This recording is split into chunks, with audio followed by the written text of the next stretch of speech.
Fine, you're a Christian and you've Yes. lived in the Middle East.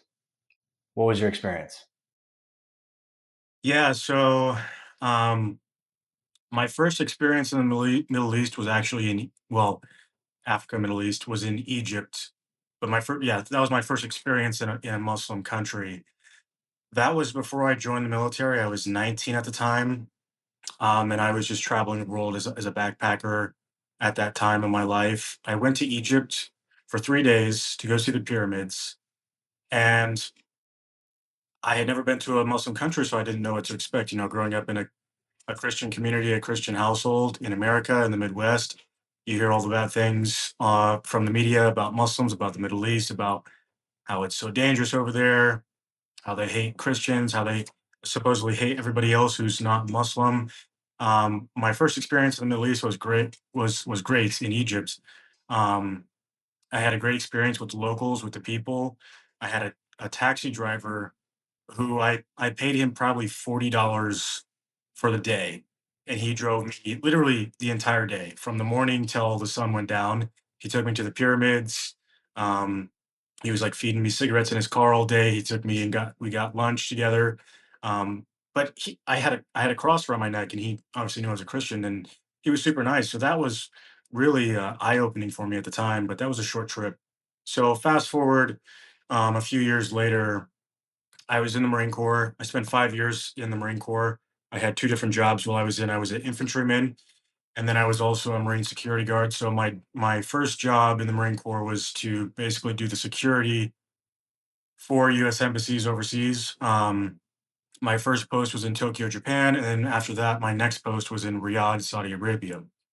And so I had always wanted to go to the Middle East and experience it more. Um, and so I requested a couple posts after Japan to go to the Middle East, and I got Saudi Arabia. So when I went there, I had really I didn't know what to expect. I didn't know much about Saudi Arabia. I really didn't know much about Riyadh at all. So I started doing my research beforehand.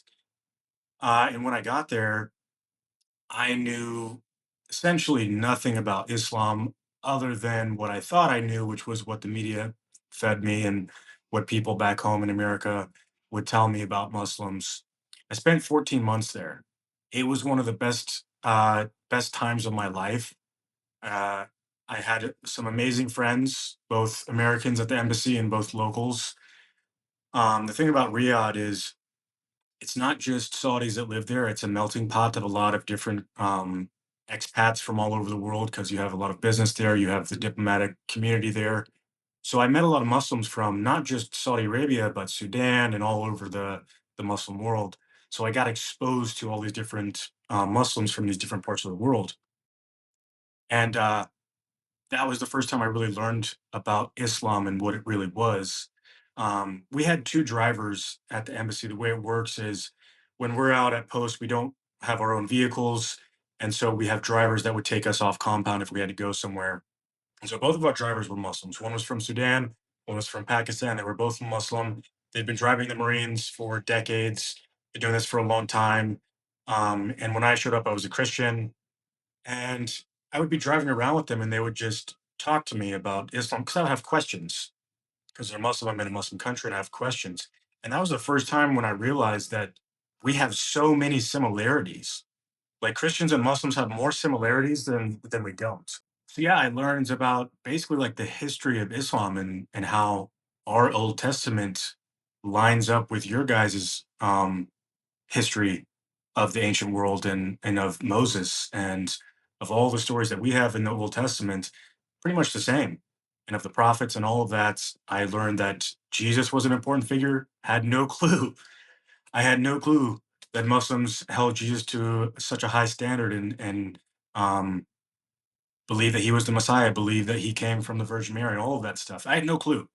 So it was a great experience for me to learn about Islam, and I cultivated really, really good, like really, really good, close relationships with Muslims there. I've got a picture of my drivers on my desk right now. This is Assad. Wow. He's one of my best friends. This guy, he's the type of guy that would take a bullet for me, and I would do the same for him. He's a Muslim, I'm a Christian. We never had any issues with our religion. It's just a brotherhood. a bond that we had a really good relationship. And so, yeah, that was my first experience to Islam and the Muslim world and the Middle East, and I had a great time. Was there never a part where you felt somewhat unsafe because of your religion? No, dude, no, no, no. So that's the thing about the Middle East too. Is sure, there's some dangerous parts in the Middle East, but when like I was just in Dubai. I've been to Dubai a couple times. Dubai is a different story, kind of because it's so big and growing, and it's different than a lot of places in the Middle East. But a lot of places in the Middle East, even Saudi Arabia, are extremely safe. The culture is completely different. You don't have petty crimes there. Like in Saudi Arabia, you're not going to get robbed. You can leave your purse or your bag on a bench and walk away, go to the bathroom. Nobody's going to steal it. Nobody's going to take it. Nobody's going to steal your bike. Nobody's going to do it petty crimes like that. That's what I noticed there. Um, and the culture is just completely different. When you're here in America in the West, you have so many more issues that you don't see in the Middle East. Sure, you have some different issues in the Middle East that you don't see here, but petty crimes, homelessness, theft, robberies, assaults. I never once felt for my safety when I was in Saudi Arabia or most of the places in the Middle East that I visited. Yeah, I lived in Riyadh for 3 months, and I was like recently a Muslim. So like nobody there would have ever known I was a Muslim. I was a white man, and I'd walk around 1 o'clock at night in the most random places in Riyadh, and I felt completely safe. Yeah, I feel more safe in Riyadh than I do. I live in Washington, D.C. I feel more safe there than a lot of neighborhoods here and a lot of neighborhoods in Chicago or New York or a lot of major cities in America.